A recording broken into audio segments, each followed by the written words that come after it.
This has been a crazy week. I've been off-centered, pulled to and fro, lots of voices talking to me about what I should do and getting increasingly louder, and it's been crazy. And I thought, and the Lord spoke to me this morning, and it really helped. And so I thought I would pass it along. So I hope this encourages you. Good morning. This is Aunt Beth. Welcome to my lamppost. So as many of you know, I lost a very close friend the second week of February. And I am the executor of her estate, and it's been crazy, as well as people visiting and a whole bunch of voices in my head trying to tell me what to do. And that's very upsetting to me. I lost my peace. And I was exhausted because all of these circling, yipping dogs, not that people are dogs, but all the things that they're saying, it was relentless. And I have come to believe that peace is a superpower, the peace of God. And I'm thinking, no wonder Jesus got up early, and went away from everybody just so he could hear what the Father's saying. And the louder they scream and yell about decisions they want me to make to join them, when I'm concerned it's a bad decision, it's not going to reverse their decision. Just because I join them doesn't validate their choice. I guess they think so. So, a couple things that the Father spoke to me this morning to help center me, and that they're telling me what to do doesn't define right. So the first place that the Lord took me this morning was Psalm 37,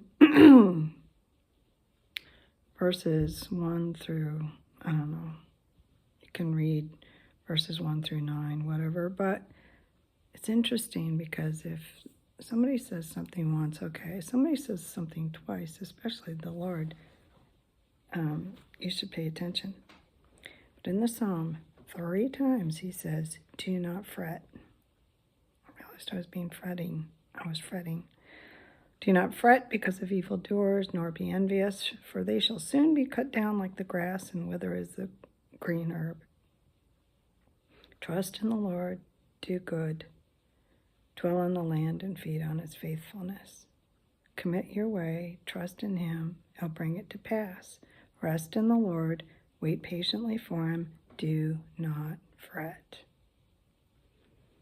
Okay. But for on their side of the fence, boy, it just seems, awfully, harsh what's going to happen to them. But then the Lord took me to Psalm 1. And basically, you are what you eat, or you are what you absorb spiritually. You are what you eat physically. We've said that for a long time. But you are what you absorb spiritually. And the more I absorb of the eternal and it becomes life to me, the more prosperous or fruitful my life is, but the more solid I become. And Psalm 1 talks about, blessed is the man who walks not in the counsel of the ungodly, nor stands in the path of sinners, nor sits in the seat of scornful, but his delight is in the law of the Lord. And in his law he meditates day and night. He shall be like a tree planted by the rivers of water, that brings forth its fruit in season. And whatever he does shall prosper. The ungodly are not so, but are like the chaff which the wind drives away. And all of a sudden I saw it. We're in the Word, we're absorbing the Word, it's becoming life to us, it's nourishing us, we're rooted in the Word, but the wicked are not. They don't have anything solid on the inside of them. They are literally going to be blown away in tough times. They will, because they have no anchor.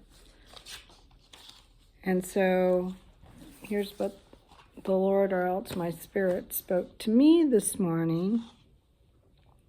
And I wrote it down in my journal. I'm going to read it to you, just as an encouragement, because you think about all the life choices that you made following after the Lord, and all the screaming, yelling, screeching people, which unfortunately I've experienced, challenging your decisions. But you knew it was right.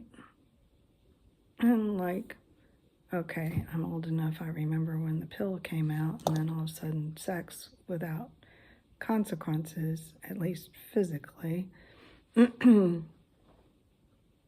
And people just, went crazy, the sexual revolution. But later on, all this HIV stuff came out, and it was for those people who had been sexually active. I didn't have to worry. Because the decisions that I made, although I got a lot of crap for them at the time, but the decisions that I had made out of what I felt the Lord wanted me to do, I don't have to worry.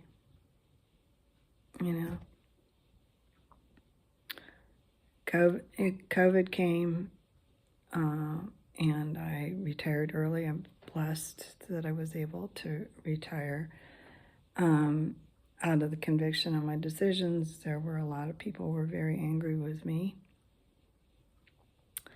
and didn't talk to me for a long time, still don't. But I made a decision based on the research that I had done, and now I don't have to worry about the consequences of that decision, to decide the other way. And so,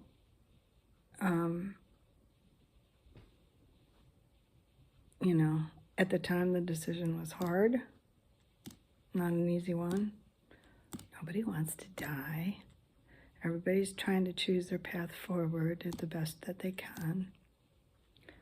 But screaming at me to join you in a bad decision won't make your decision better. Okay, I'll just get stuck.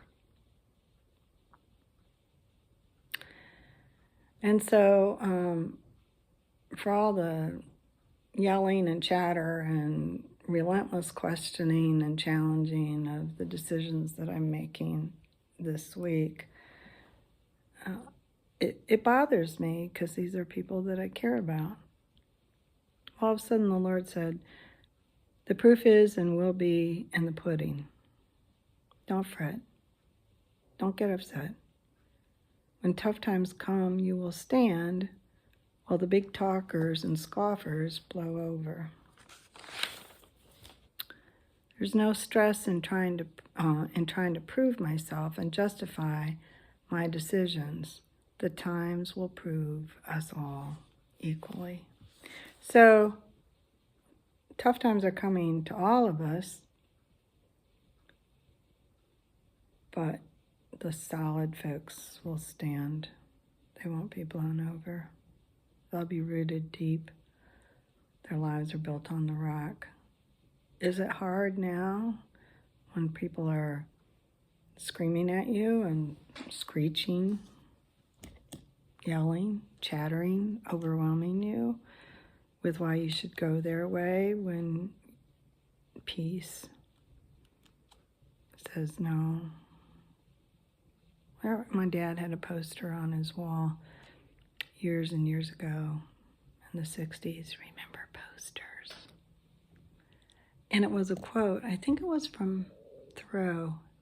If a man does not keep pace with his companions, perhaps he hears the beat of a different drummer. Let him step to that beat, however measured or far away.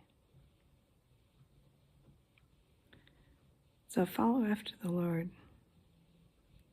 Use peace as sort of the telltale. You know, when you were sailing, they had these little tiny ribbons on the,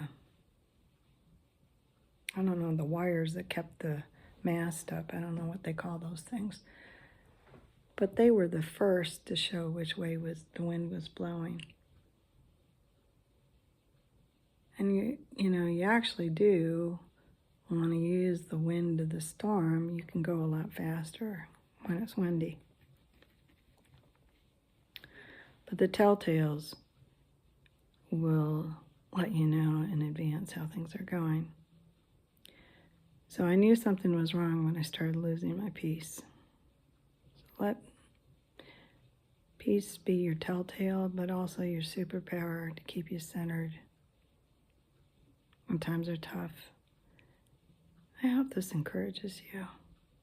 You know? Tough times are definitely coming. But if we're rooted and grounded and sucking up the life of eternity, we're becoming more and more solid, we won't be blown away, by the winds of adversity.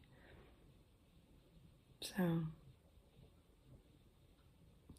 my prayer partner said something this morning to me that I thought was tremendously encouraging, and let me leave you with this thought. She said, seeing the direction of the journey in the dailiness of it all is really hard.